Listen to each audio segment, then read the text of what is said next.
Everywhere I look, there are reminders that I only hold this job temporarily. But it's a long time between now and 2016, and anything can happen. Anything can happen. I have more campaigns to run.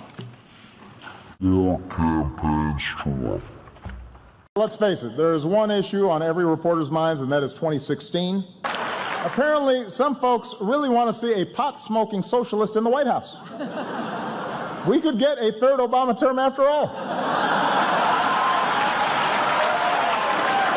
Could happen, could happen, could happen. And that's why we're running for a third term. No, we're not. We're not? No. Who the hell said that? I actually think I'm a pretty good president. I think if I ran, I could win. From Todd.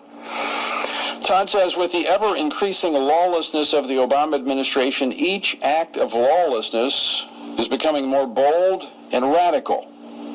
I agree with that. Nothing is being done by Congress to end it. It would certainly seem that way. Are these acts testing grounds for a hostile government takeover by the current administration? Something to think about, he says. We may not have the 2016 presidential election if America does not act now. The objective of this trip was to have substantive discussions with people like President Karzai or Prime Minister Maliki or President Sarkozy or others who I expect to be dealing with over the next 8 to 10 years. And it's important for me to have a relationship with them early. You have to wonder if Obama is just trying to lay a foundation for not being a hypocrite when he tries to serve beyond 2016. I wouldn't be at all surprised if in the next number of years there is a move on the 22nd Amendment, which term limits the President of the United States. Regardless, I mean, one thing is clear here, that Obama is nothing if not a hardcore liberal. Always more sympathetic, appearing to side with the bad guys on the world stage. And I'll tell you, folks, this business about serving beyond 2016, you know, the thing that, when you look at Obama's followers, and we've discussed it here, they are a cult-like bunch. The power of the presidency, regardless of whom occupies the White House, is enormous. And this question is always asked. And the truth is, the president is a lame duck. The 22nd Amendment is a terrible idea. Representative Jose E. Serrano of New York came from the same school of thought. In January of this year, he proposed to get H.J. Res. 15 past committee for the 9th time. He's reintroduced it every congressional session since 1997. None of these resolutions ever made it to a floor vote. But try again. H.J. Res. 15 proposes repealing the 22nd Amendment to the Constitution, which sets term limits on the presidency. The last and only president to serve more than 2 terms was Franklin D. Roosevelt. In 1945, who would oppose Obama if he issued an executive order suspending this 22nd Amendment, allowing him to run for a 3rd term? Or who would oppose him if he found some other way to stay in office beyond the constitutional limit of 2 4-year terms? Rush Limbaugh responded to this question recently when a caller raised the possibility Obama might ignore the 22nd Amendment to the Constitution, as he has ignored so many other laws since taking office. Rush said, well, let's construct a scenario and see if it has the slightest bit of believability, and let's establish some things that we know to be true about Obama, what he already knows. Chief among those is that the Republican Party has said that impeachment is off the table. Limbaugh went on to say, the Republican Party has made it clear that they will not use that constitutional measure as a means of reining Obama in, and maybe even getting him out of office. They also have made it just as clear in the most recent vote on the funding for the Homeland Security Department that they will not use the power of the purse to stop Obama. Okay, so those dual realities equal Obama fully aware the Republican Party will take no steps to stop him in his ongoing violations and running up to the edges of the Constitution.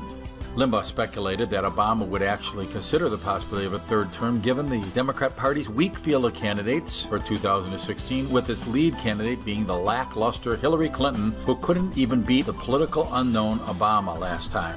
This new major story that Obama, his powers are so unprecedented that even congressmen now are saying Obama is enacting dictatorial powers by saying that, yes, I'll follow some laws, but overall, I'll do anything I want. Yeah. And the key thing here is, some of the Congress people are saying he could become a dictator. You know, he could choose to suspend election terms and everything like that. But the reality is he's already enforced dictatorial powers. That's right. Obama has already said the Constitution doesn't matter. He has already used dictator-style powers to go ahead and do anything he wants. And they do it with this straight face. And they act like it's no big deal, from the NSA spying on you at all times to the DHS saying you have no constitution, literally. They're doing this over and over again and getting away with it because the people aren't freaking out enough about it. And even when they do, Obama just gets away with it. So why can't he suspend the election? Why can't he say, okay, I'll run again? You know, why can't he do anything? He could literally declare himself a dictator today and probably get away with it if we let him. The growing assertion of power by this president to do things to change laws, that's not his responsibility. That's the Congress's clearly delegated responsibility to write the laws. But even with Obamacare, his signature legislation, when he finds things in it that he doesn't like, he rewrites the law, even though the law itself doesn't give him any authority to do that. If you can dispense with immigration laws or marijuana laws or mandatory minimums, can you also dispense with election laws?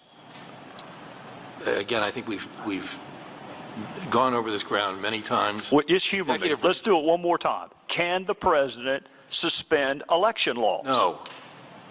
Why not? If he can suspend mandatory minimum and immigration laws, why not election laws? Because we live in a government of laws, and the president is bound to maybe Obama might be the last president. Since then, he made a statement about running for a third term, wishing he could. Talk about that more. Well, the thing that everybody had better watch, Obama knows what I know. There's only two people in this world that can stop him from his agenda, which is to dedicate and make himself king, using the FEMA provisional government. And Alex, you've covered FEMA for years, so don't let anybody fool you. It's out there. They're waiting to do it. But Obama wants to be that person. The key to this is watch Joe Biden. If Joe Biden gets in the race, then you can count on it with everything you got. Obama's planning to stay. And he's going to do what he's got to do to be able to stay there. But you now have two distinct people trying to get control of this nation. And it's all going to hinge on a thing called the FEMA Provisional Government Plan. Whoever is president when a crisis is declared nationally, when that day comes, whoever's president becomes king, Now, the way that works, so people will know, whoever's president takes total power. There is no vice president. Number two is the commander of the Joint Chiefs Staff. And I'm very concerned about this president. FDR had a little bit of this king complex also. We had to limit FDR finally because he served so many terms that I think he would have ruled in perpetuity. I'm very concerned about this president garnering so much power and arrogance that he thinks he can do whatever he wants. Well, any Democrats much on the subject, information has come forth that Obama just needs the right event to cancel the 2016 elections. Now, we know this is the case because of the executive orders. In the event of any emergency, Obama is able to suspend the election. According to A&P News, there is a power play going on here that whoever is president during an emergency event here in this country, that person will suspend the elections and become king. What has God shown you that will happen in the future? He showed me that if Christians don't start praying more than they ever have, even the churches become the house of prayer. This next election, presidential election is not going to take place, that it's going to be suspended because evil's going to arise and some disasters are going to happen and some things are going to be put in place, and the president's not going to be removed. He's going to stay in, and these things are going to happen, and they're going to be very bad if we don't get a hold of God.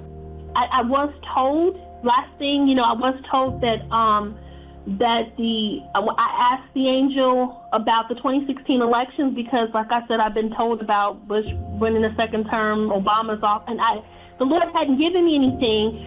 So I asked this angel, I was like, I wanted to know specifically if Hillary was going to win this time. She didn't win last time, and it seems like her and Obama have been so close-knit about all of this.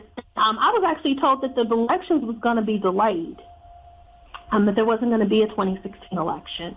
And there's only two reasons why we would not have an election: war or martial law. That's it. So that means Obama remains in the White House. That's what I was told. Now, for what extent of time and all of that, I don't know. I wouldn't say permanently, but I keep going back to what I said in 2004, that the next president after Bush will be the one to lead us into the tribulation. I received this vision on 28 December 2015. I began to see a power line light up, then it went out. I then saw people at an electricity station messing with the electricity at nighttime. Then I was shown an outline of America, and it all went dark. I then began to see something like soldiers.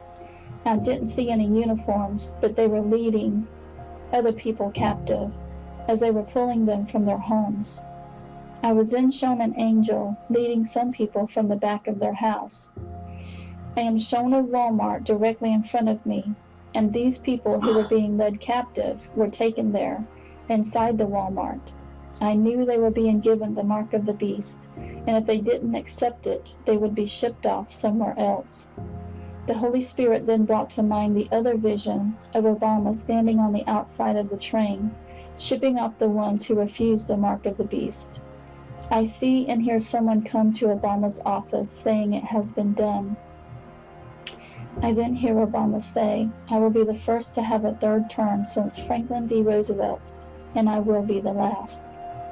They will regret the day that they nominated me as president. I also see many angels leading the people that have been rescued to a safe place where I heard, "God protects this place," and I heard Goshen. From Jehovah God Almighty, Obama cares nothing about you, my children of the U.S. He will turn your country into complete chaos. You will feel God's judgment during this turbulent time.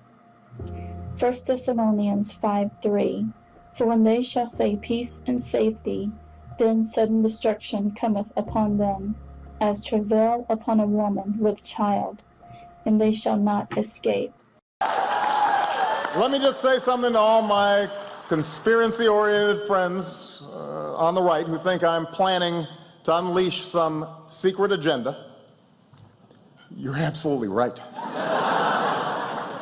The only people who don't want to disclose the truth are people with something to hide.